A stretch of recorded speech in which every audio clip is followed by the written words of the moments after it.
Alright, boys, coming to you this week with our Hernandez versus Pereira breakdown. And boys, this shit's getting a little bit annoying with the fact that, you know, we're winning 6K on a parlay the week we don't upload a card. We upload a card the day of and we go 9-1. Guys, we're trying our best to get these up in enough time for you to tail. Hurricane Milton kind of fucked everything up. Everything's back to normal, God bless, now.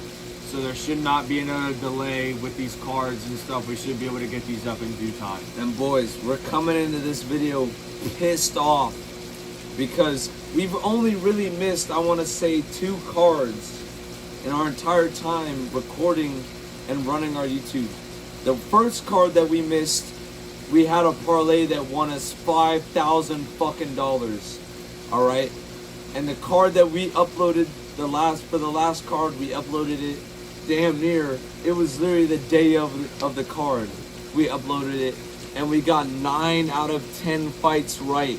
And we were literally sitting here before recording that video, talking about a ladder parlay when we were high as shit, talking about a ladder parlay. Boys, if we locked that in, we literally told ourselves that's too crazy. That's not gonna hit.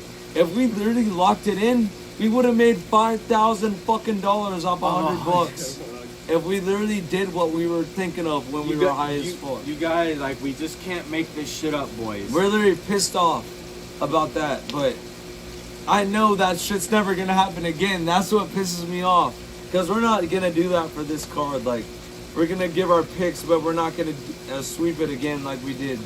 We're not ridiculous. That's a once in a lifetime type of thing to happen.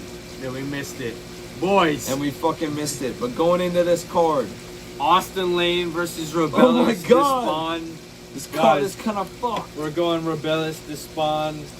He's definitely knocking Austin Lane out. Austin Lane was a former NFL player, just like Greg Hardy was. Guys, just because you used to be former NFL and didn't make the damn team, just because doesn't mean you can win a 5th fight against guys who are doing this for a living. Exactly. Just because you're a former 3rd string fucking special team idiot doesn't mean you're gonna be a fucking. Are you kidding me? Alright. That doesn't mean you're gonna be a fucking UFC fighter, alright? This guy's getting chinned by everybody. You gotta hold me at gunpoint to have me bet on Austin Lane in this, or in any fight. I'm going Rebellis to Spain, even though he let us down against Waldo Acosta. Waldo Acosta is levels above Austin Lane, I will say that. And Waldo Acosta sucks. So what does that say? Salsa boy. Yeah, guys, get the fuck off that with the salsa boy. Yeah. Anyways. If we're looking at this fight, Austin Lane, Rebellis. Guys, Austin Lane hasn't won a fight in the UFC and he's just getting knocked out left and right. I'm going Rebellis to Spain by left hook KO. The UFC wants him to get a win. That's why they gave him Austin Lane. And guys, moving on. We've got 3 women's fights in a row. Holy. If you guys were looking for an excuse to take a vacation to a tropical place, take a vacation between these 3 fucking fights, boys. These are gonna probably take a couple hours to finish. If y'all were looking for a fucking reason to hit up Beef O'Brady's and get some wings, this is it right here. Or Buffalo Wild Wings. Guys, first women fight to come on, go to the nearest pub, get a couple drinks, and then slide back, because this is going to be a long couple fights, boys. Going into the next one, Brad Katona versus Gene Matsumoto. Guys, how do you go Brad Katona here? You've seen our opinion on Brad Katona. He's honestly kind of just like a better version of Dan Argueta. He just goes for takedowns and shit. And Gene Matsumoto has a full training camp here. 15-0. Guys, here's the thing that I feel like a lot of people don't think about when it comes to UFC predictions. There's a reason that the UFC is making this matchup, just like they're making the Spain versus Austin Lane. They're trying to give these guys that have the potential easy matchups. Rebellis to Spain, knocking out Austin Lane. That's an easy fight. Giving Gene Matsumoto Brad Katona. They don't want Brad Katona I'm the Superman, Brad Cardona. They gave up. Whatever the fuck his little accent is on, he doesn't run shit in the UFC. I'm Brad Cardona. But fuck off. Gene Matsumoto is finishing him. This fight is not going the distance. He is definitely getting rid of Brad Cardona in this fight, boys. We've got to start thinking of these predictions and these matchups in the UFC from a business perspective. They have gone card after card after card of decisions, split decisions, bullshit wrestling. They know, the company knows that they have to change that or they are going to lose viewers. I have seen posts online of people complaining about the UFC, saying they can't watch this shit anymore because of the bullshit wrestlers, the bullshit decisions. Like, it is dead ass getting out of hand at this point.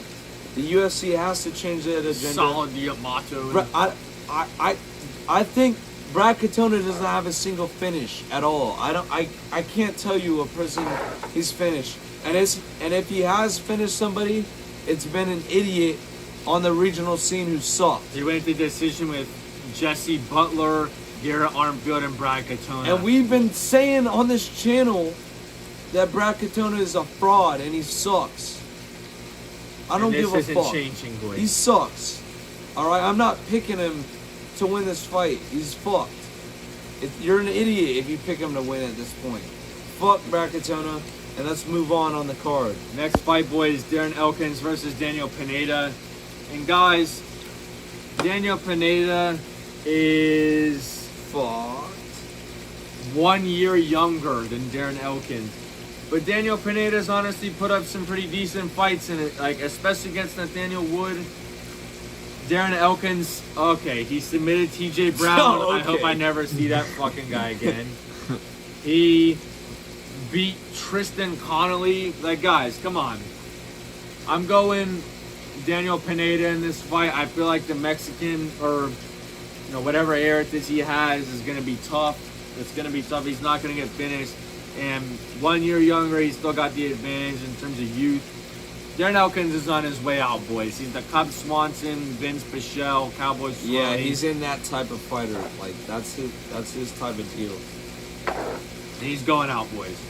And like that group of fighters, I cannot honestly sit here, look you guys, the viewers, in the eyes and pick this motherfucker. And Cowboy Cerrone's back.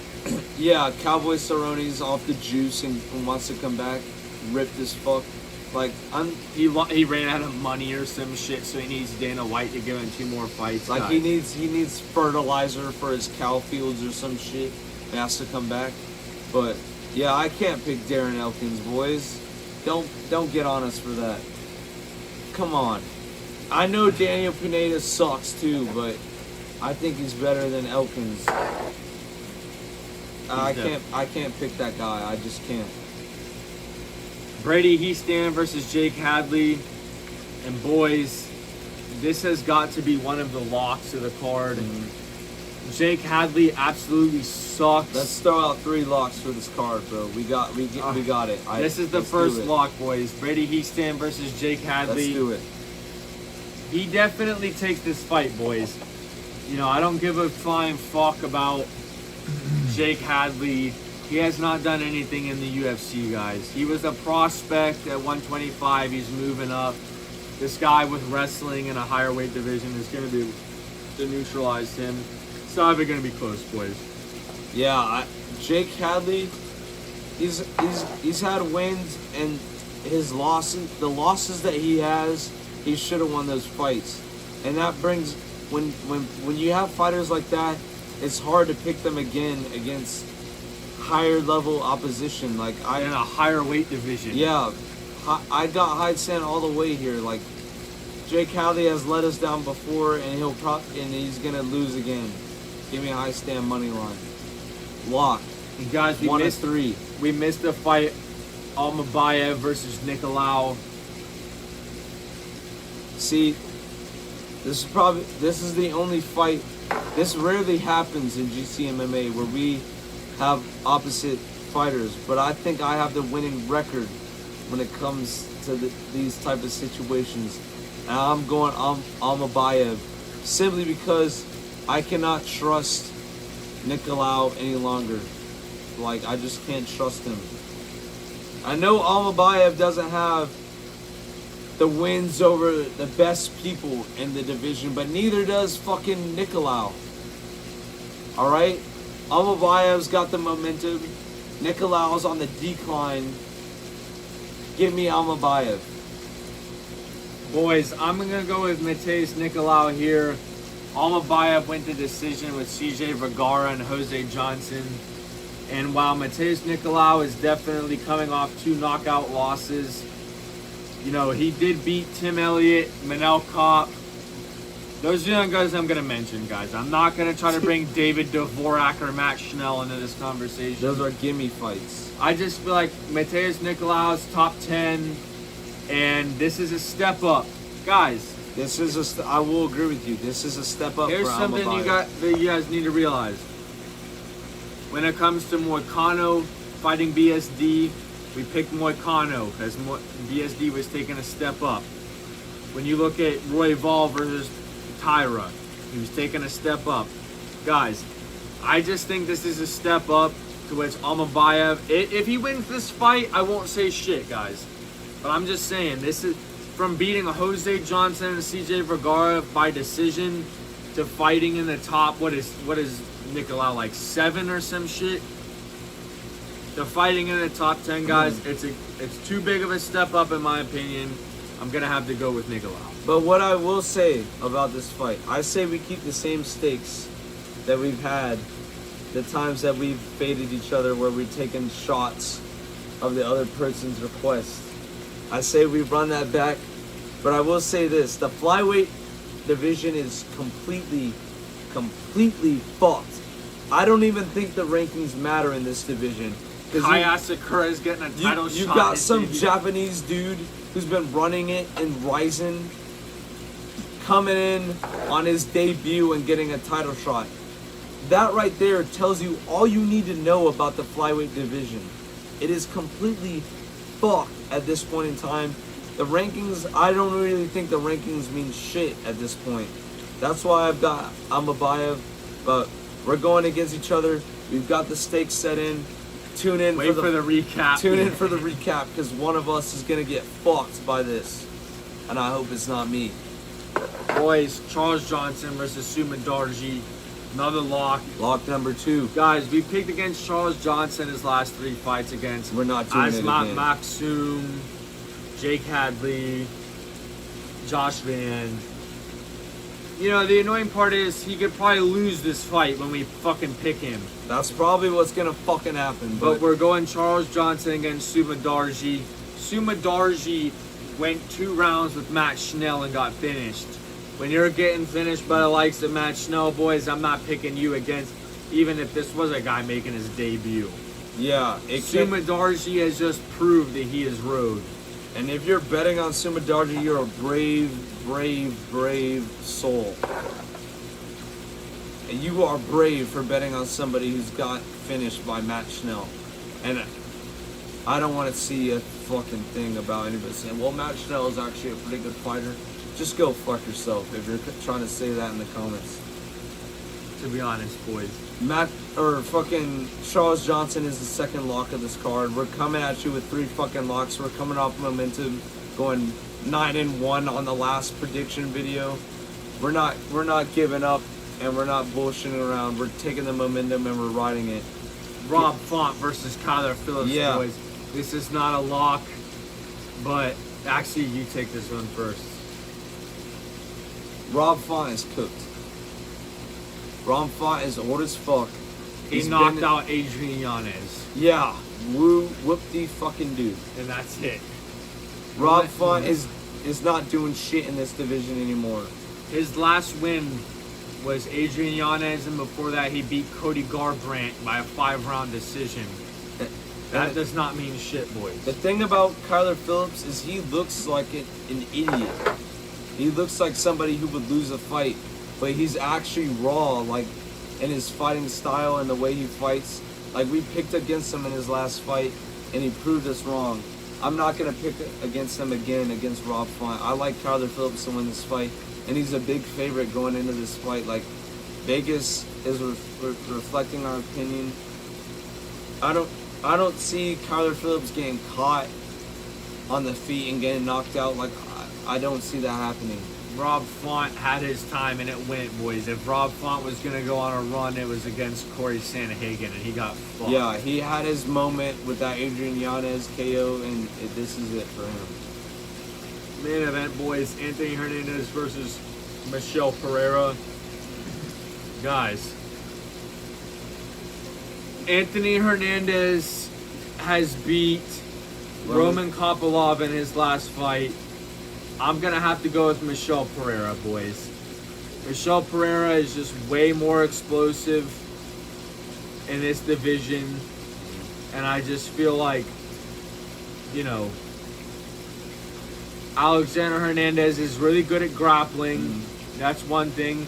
But I see Michel Pereira taking him out before that gets done. Anthony Hernandez has taken out Shabazian and Kopylov. Michel Pereira can survive on the ground. He can survive on the ground, and he's explosive anywhere the fight goes. Anthony Hernandez is good on the ground, but he's not an explosive type of fighter. He's not good with striking. He's a tough motherfucker. I will say that. He is tough. But I don't see Michel Pereira getting submitted. I see him winning on the feet. Middleweight Michel Pereira is an entirely different fighter than welterweight. He's a force to be reckoned with at middleweight. He's a fucking wrecking ball at this point. And to get him at plus money, I'm fucking locking that in, boys. I've been on Michel Pereira for the longest. I've been fucking with him and been picking him for a very long time. And he hasn't let me down. Give me Michel Pereira underdog money, please. That's free money to me. Give me that. Yeah, boys, I see Michel Pereira getting this fight done early. I think if it goes the distance, Anthony Hernandez wins it by grinding it out, boys. But Michel Pereira, you just got to ride with the momentum on the side. These guys are both on win streaks. Let's not get that fucked up. But Anthony Hernandez, he's just a different style of fighter. And if Michel Pereira doesn't get him done with the explosiveness at the beginning of the fight, then yeah, Anthony Hernandez wins. But boys, I'm trusting in Michel Pereira. Yeah, Michel Pereira money line. Let's go, boys. Let's hope we have another good week like we did last week with the predictions. But boys, that's going to be it for Pereira versus Hernandez on the card. Power's back, everything. We're trying to bring you guys this shit every single week in a reaction. So boys, we hope you guys tail accordingly. Have a good time this weekend with whoever you end up watching the UFC with, guys. Hopefully you're fortunate enough to run it with your boys. But guys, that's going to be it for this card. GC MMA out. See y'all, boys.